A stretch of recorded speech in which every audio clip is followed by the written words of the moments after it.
ممبر نور پر درولا بابا علماء کرام، بالخصوص اس محفل کے روح روا حضرت مولانا علی وسیم صاحب اللہ، پیکر اخلاص و محبت حضرت حافظ القاری اعجاز صاحب اللہ، صوفی باصفہ حضرت صوفی سلطان صاحب اللہ، نقیب اہل سنت استاد القرآ حضرت حافظ القاری مناظر حسین صاحب اللہ، بھوتی چمنستان رضا بلبل باغ مدینہ حضرت جناب محترم اسلام نظامی صاحب اللہ، مخلص فلاح حضرت قاری مجاہد حسین صاحب اللہ، ممبر نور کی زینت بنے جملہ خرد و کلام ائمہ کرام، مچولی کی تاریخی سرزمین پر بسنے والے میرے بزرگوں، نوجوان ساتھیوں، السلام علیکم ورحمۃ اللہ وبرکاتہ۔ بول دو اس کی آواز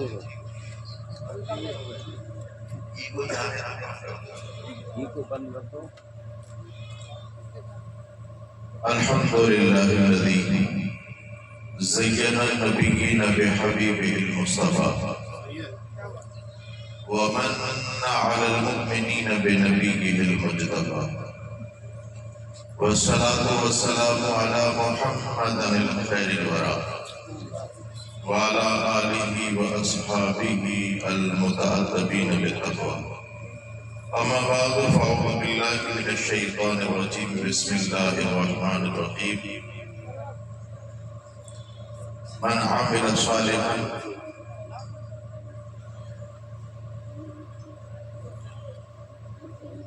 اعوذ باللہ من الشیطان الرجیم، بسم اللہ الرحمن الرحیم، ومن احسن قولا ممن دعا الى اللہ وعمل صالحا وقال اننی من المسلمین، آمنت باللہ صدق اللہ مولانا العظیم وبلغنا رسولہ النبی الامین الکریم ونحن علی ذلک لمن الشاہدین والشاکرین والحمد للہ رب العالمین۔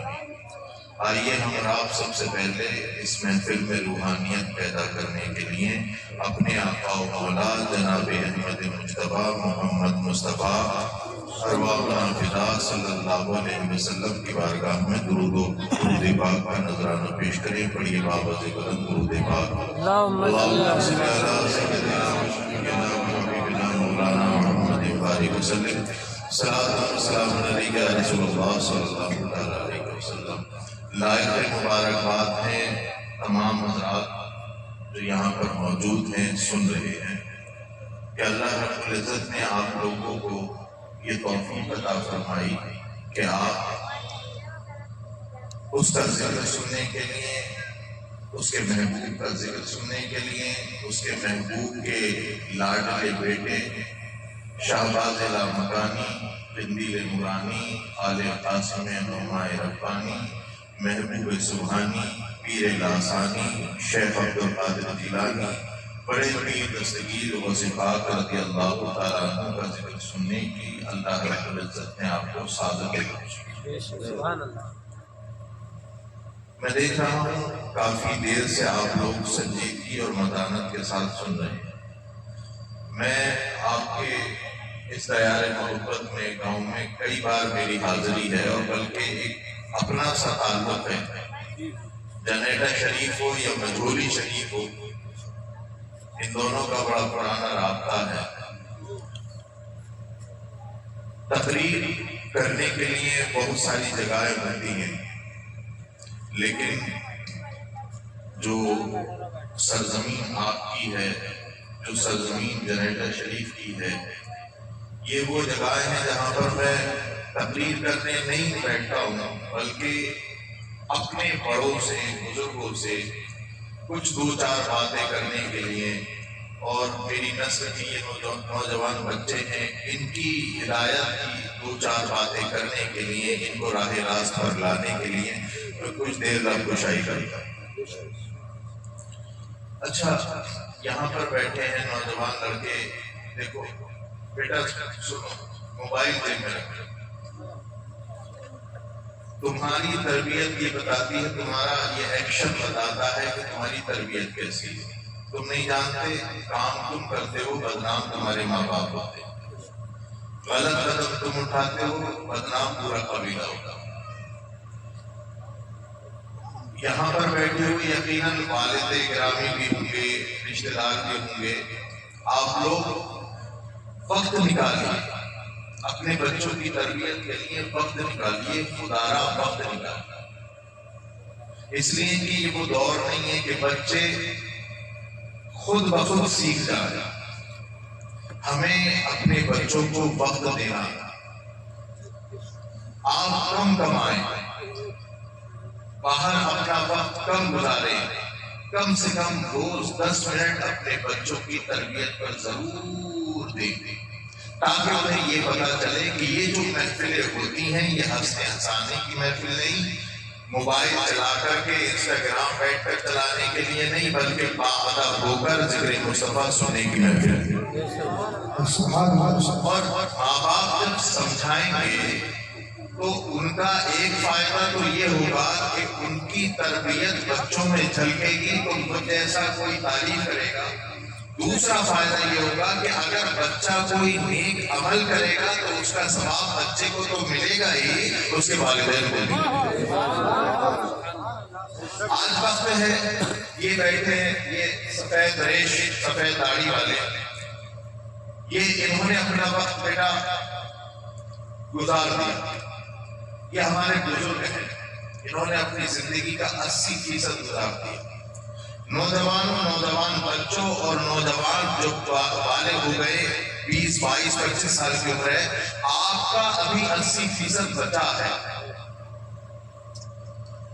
زمانے کے تقاضے سے کہتا ہوں، لیکن یہ نہیں کہہ رہا کہ موت جو ہے آپ کو بعد میں آئے گی، سفید داڑھی والے پہلے چلے جائیں گے، نہیں، یہ مطلب نہیں ہے۔ مطلب زمانے کا تقاضا ایسا ہے، زمانہ ایسے بنتا ہے کہ انسان بزرگ بنتا ہے، بچہ ہوتا ہے، پھر جو ہے وہ نوجوان بنتا ہے اور پھر بزرگ بنتا ہے۔ ایک انگریز ٹیچر نے کہا تھا کسی قوم کو بگاڑنا ہو تو پوری قوم کو بگاڑنے کی ضرورت نہیں، نوجوانوں کو بگاڑ دو پوری قوم بگڑ جائے گی، برباد ہو۔ آج طاقت کی طاقتیں، صہیونی طاقتیں، انگریزی طاقتیں، غیر اسلامی طاقتیں صرف اور صرف نوجوانوں کو بگاڑنے پر فوکس کر رہی ہیں، اور اس کا ہمیں اندازہ نہیں ہے یہ کتنا خطرناک ہے۔ ابھی آپ کو لگے گا کہ بچہ، ہم کہتے ہیں نماز پڑھ لے، نہیں پڑھتا، چلو بعد میں پڑھ لے گا، آپ کو لگتا ہے کہ بعد میں پڑھ لے گا، یہ کبھی نہیں پڑھے گا۔ آپ کے سامنے اگر آپ بچہ اپنی ماں کو برا بولتا ہے اور آپ ہنس کے ٹال دیتے ہیں، یہ آج صرف ماں کے لیے خطرناک ہے۔ یاد رکھیں اگر آپ والد ہیں، ایک دن ایسا آئے گا یہ ماں کو بھی گالیاں بکے گا اور آپ کو بھی گالیاں بکے گا۔ اس لیے خدارا اپنے بچوں کی تربیت کیجیے۔ سرکار غوث پاک رضی اللہ تعالی عنہ کی تربیت حضرت ابو صالح موسیٰ جنگی دوست اور ان کی والدہ حضرت فاطمہ ام الخیر نے ایسی کی تھی اللہ اکبر کبیرہ، کہ آج بھی اگر سرکار غوث پاک کے بچپن کا کوئی ایک واقعہ بھی بیان کر دیا جائے ہمارے ایمان تازہ ہوتا۔